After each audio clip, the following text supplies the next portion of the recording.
Hi, everyone. Welcome back to another episode of the SOULKATION podcast. I am your host, Logan Renee. The SOULKATION podcast is all about how do you create consistent freedom, purpose, peace, and self-love in your daily life consistently. Like, what does that even look like? So today we're going to talk about the 3 secrets of true female bosses, honey. The 3 secrets of true female bosses. Number 1, child. Diversity will broaden your perspective for your brand and your business. Diversity will broaden your perspective of your brand and your business. The more people you connect with, the more people your brand can actually reach. Because think about it.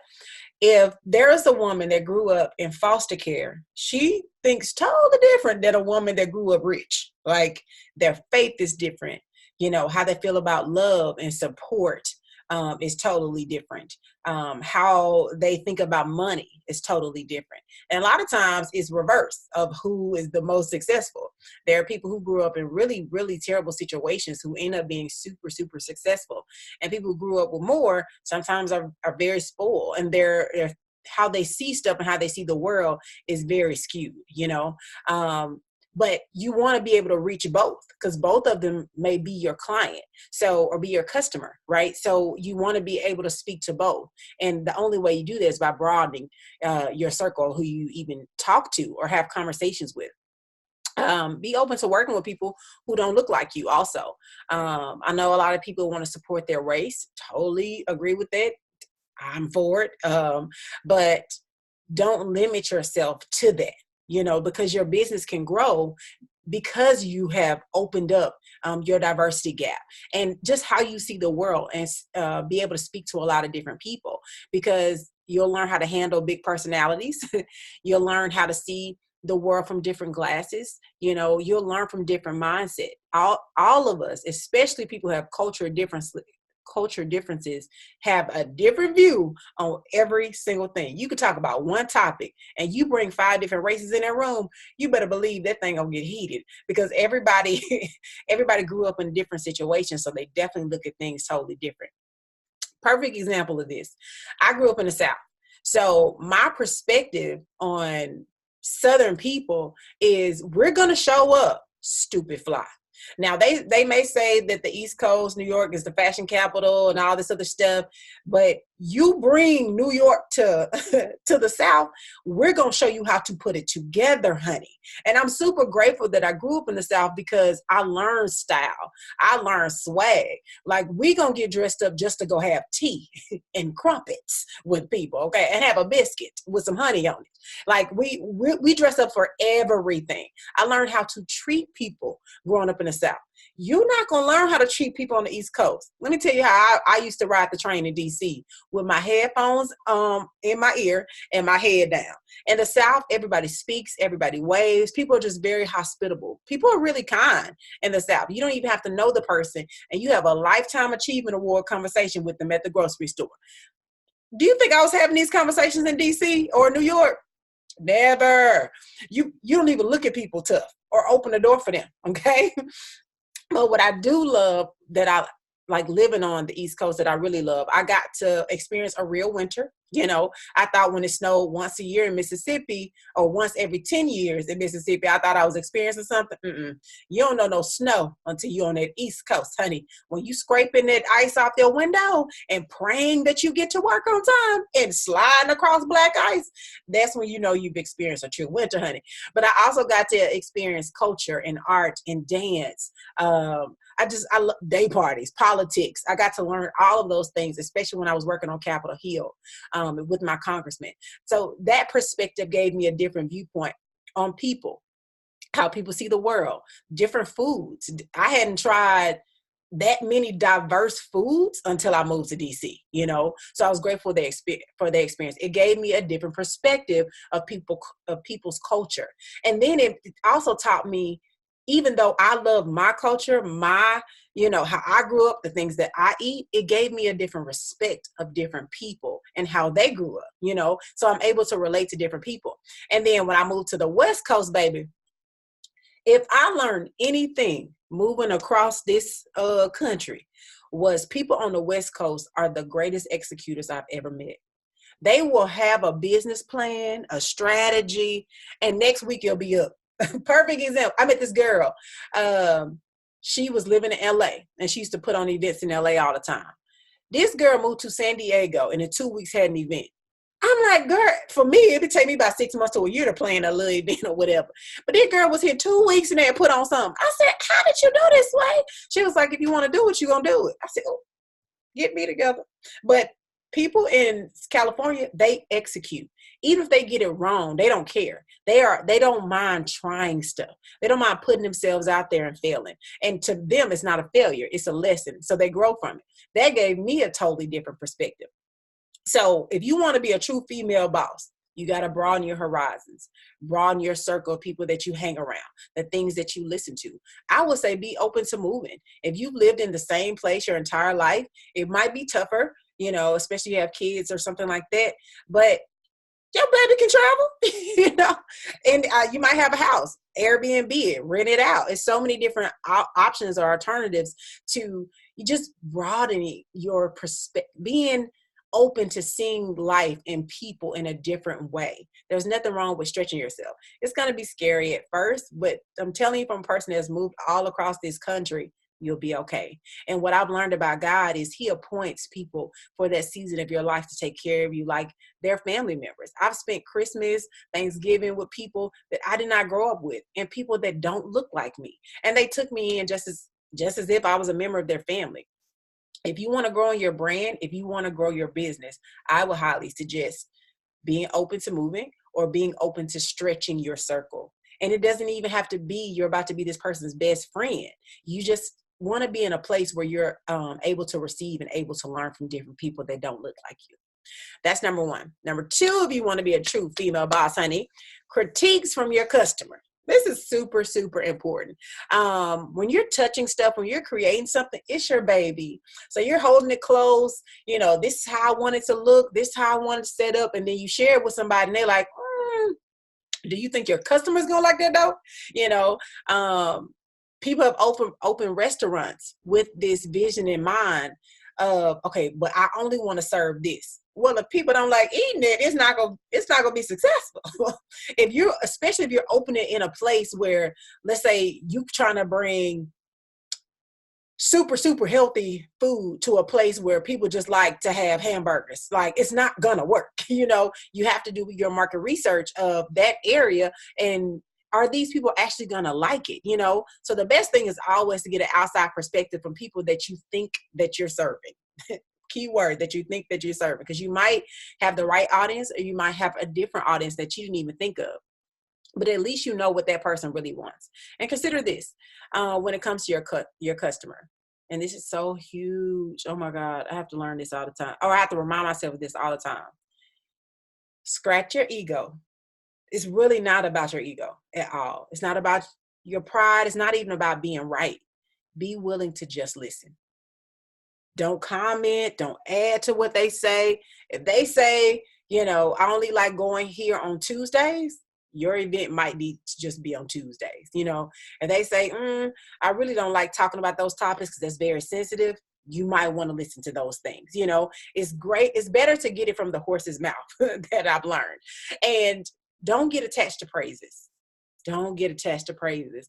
That's when people really get lost, especially in their vision and in their purpose, because you start feeling yourself a little bit like, oh, but they said I'm doing good. Y'all, every time I do a speaking engagement, I either ask a friend that I invited or, the coordinator, I ask them how I did, give me real feedback because I want to learn. I want to grow. And there's no way being praised is going to help you grow or stretch you, because there's something that they saw that they were like, maybe you could, do this or tweak this or try to explain this better, because it's only going to help you get better and better and better. That's number two. I want to be very clear about something. Because a lot of times when you're getting critiques or feedback, you start losing your voice. You start sounding like other people and you start owning their idea. I think it was Michael Goldsmith. I know his last name Goldsmith. Anyway, but I was listening to him on YouTube and he was like, when somebody comes to you with an idea, 9 times out of 9, especially if you're a person that has a degree or you didn't read 3 or 4 books, child, we think we know everything. Okay. So when people come to us and they tell us their idea, immediately we're like, oh, you should do this too. So then it becomes your idea and their idea. And he said 9 times out of 10, that person is no longer sold on that idea because it's not theirs, it's yours, and they're trying to not only please you, but keep their voice at the same time. So a lot of times we lose the balance of that, people's feedback and what we really want to do, So at the end of the day, know that you have permission, know that you have a sound mind and able to make the right decision for your brand and for your business. There's been plenty of times that I was given constructive feedback and I was just like Michael Goldsmith said, I'm not sold on that idea. I think that man named Michael. I pray it is. Let's go with Mr. Goldsmith. I will remix the mess out of somebody's name, Jeff. If you're not sold to the idea, if you're not sold to that dream, your full self is not going to be in it.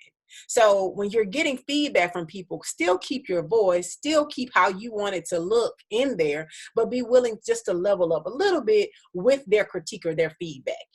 My hope is that you don't lose your identity in somebody else's opinion when I go into number 3. So number 3 is, as a true female boss, you have to be open to the critiques from your coaches, from your mentors, from close friends who are action taker themselves.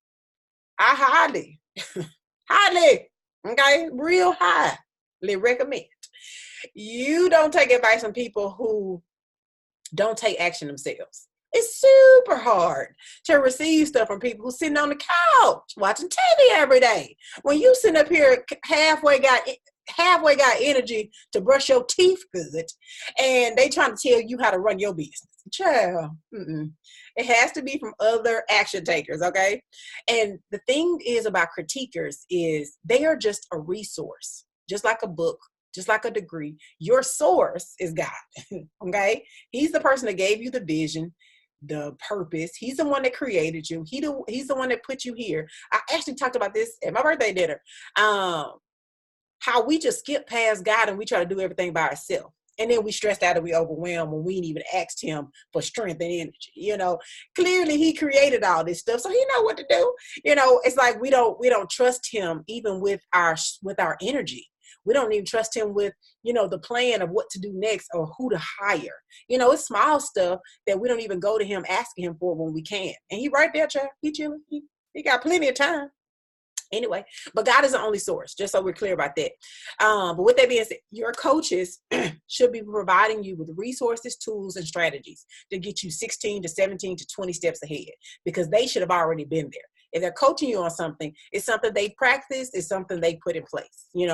A mentor should be giving you encouragement and wisdom. They can give you strategies as well, but more than anything, they should be just giving you wisdom, and mainly probably in 1 or 2 areas. I don't think you should have a mentor, one mentor for every single area of your life. You can have multiple mentors, and a mentor you're probably not paying, and a coach you're usually paying because you're super serious about that particular area of their expertise. A true friend should be providing you with feedback and pulling who they know that you really are out. Your closest friends should really, really know you. So if they see you about to start a cupcake business, or they see you about to start a yoga studio, they're like, why are you using this? Like, this is not even you. It's okay to listen to your friend, especially if they're action oriented. You know what I'm saying? They're not just a person that's coming around being negative. They really want you to win. There's nothing wrong with listening to them. Perfect example. One of my close friends was watching one of my videos one day, and she was like, why are you talking like that? She was like, that is not you. She was like, you're goofy. You make jokes all the time. You like to play. So why are you being so serious or taking yourself so serious? And I was like, dang, like, why am I being so serious? Like, I can make a joke. I can laugh. I can act silly because that's my personality. That's who I am, and that really helped me out. So I was grateful for that feedback. There's nothing wrong. There's nothing wrong with keeping your voice and receiving feedback from people, if that makes sense. So some of you all might be thinking, so how do I find a coach? How do I find a mentor? How do I, even if you don't have people in your circle that have a business or anything like that, how can I surround myself with people, that's going to help me grow or level up? This is what I've done, and I know that other female bosses have done. You got to attend local events. Attend local events in your city. Before I invested in anybody, I bought their book, I bought their coaching program, I went to their seminar, something that attached me to their brand, their business. I needed to be around them. So I made sure I flew across the country or went down to Florida or wherever. I had to be in their presence. Online for me wasn't enough of a connection for me to swipe my card. I need to be physically in their presence, at first, or even if that's at first, I would buy their book or something. Because when you're starting off, you don't have all this money to go to these things. So at least I would buy their book or something online so I can get to know them. But the people I spent the most coins with, I went to their seminar, went to their conference, and invested in their culture program in that way. But connect with people online, Google them, see if you all really have a real connection, because you want to be able to at least vibe with your coach. But this is something that you got to be super clear about this as a female boss, baby. These are not your best friends. I have invested in coaches I haven't talked to since, but they helped me in that season of my life. A lot of people think, oh, we're going to be buddies after this. No. This is like a master's degree, child, or a bachelor's. Like, you just getting the information, you go on about your journey, okay? I don't talk to any of my professors. There's one that I will always remember. He was super instrumental in my life. But me and Kevin Doherty, we don't talk it out. I don't know where this young man is at all. Don't get so, or consider not getting so caught up in, hopefully we're best friends after this coaching program, or, we'll keep a relationship. Maybe you will, maybe you won't. Don't take that personal. They're there to teach you, and you're there to learn. You're there to receive. Don't take it, so personal. So let's do a quick recap. You want to be a true female boss. Number one, coming out the gates, diversify your perspective, where you live, who you hang out with, who you have in your circle. They don't have to be your best friend, but there is something that people that don't look like you know that will be like a compliment to your business. And the greatest thing that you can learn is diversifying your circle and stretching the people that you hang out with. Number two, critiques from your customer. You want to be able to you want to be in a place where you're serving the right people. And not just doing something because it sounds cute or sounds popular. You really want to be able to connect with the people that you're trying to serve and know that you're serving the right people. Special bonus that I added was, at the end of the day, you have permission to make the right decision, a sound decision. You don't want to lose your voice, in people's critiques or people's feedback, but you do need it. The greatest thing that you can have on your side is a coach. Is a mentor, because they just help you get you there a lot faster. They can't do the work for you because they're not assigned to your purpose. They're assigned to helping you get there. There's no way a coach or a mentor is going to do the work for you. There's no possible way. They're doing their own work, which your mentor and coach should always be doing their own work. And friends who are rooting for you and they want you to win. When you have a baby, when you have a project, when you have an event, it's very hard to see the outside of it because you're so attached to it. Having other people come in and give you constructive feedback is the greatest thing that you can do to your brand and to your business. This podcast resource is a very short read, but it's a really, really great book. And I just highly recommend getting anything that's Peter F. Drucker. But his book, Managing Oneself, is super. I wish I could pull it off my shelf. I don't know where it's at though. It's super thin book. You can read it quickly. Managing Oneself by Peter F. Drucker. Great read. Anyway, thanks so much for tuning in to this episode of the SOULKATION podcast. Make sure you all rate this 5-star, leave a review. Want to get this podcast in front of so many different women, and that's the only way that I can, with your help and with your support. Make sure you share this episode with a close friend also. And if you're on YouTube watching this, just leave a comment under this video and I will write you back. because I like talking to anybody that's listening to the show. Yeah. And if you feel like you're lacking and you feel like you need a plan when it comes to your business and clarity about what you want to do, let's hop on a consultation call. The link will be in the description and in the show notes. And I will see you all on the next episode of the SOULKATION podcast. Have a good one.